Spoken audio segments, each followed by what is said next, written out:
giniling with potato and carrots.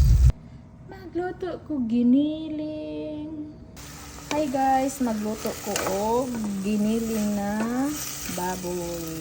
So, as what you can see guys, ginisa ko lang ang ahos at ang lumbay ko. Tapos, linagay ko ang pork ground pork, and then lalagyan ko siya ng konting beef. Ayan siya guys. At saka lalagyan ko siya ng oyster sauce mamaya. Lagyan ko siya ng pepper, salt, and bawang. And then nilagyan ko siya ng konting beef. Para pang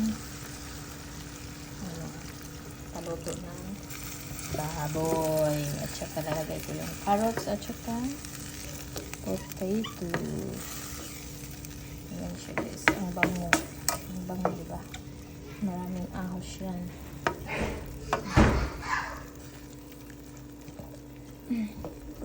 Si Easy naglaklak pa sa door sa bedroom. Pork giniling tayo today guys. Ayan guys, ang aking giniling guys. Ilagyan ko ng oyster sauce. Tsaka, kunin ko yung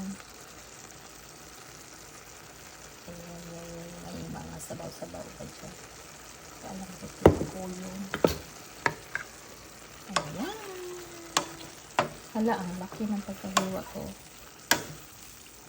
ng patatas.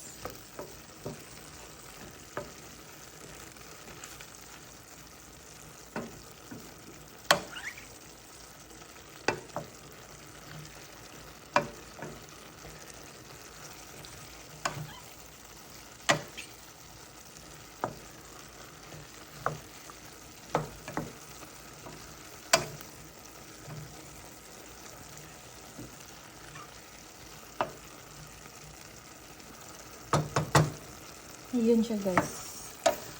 Ang aking giniling.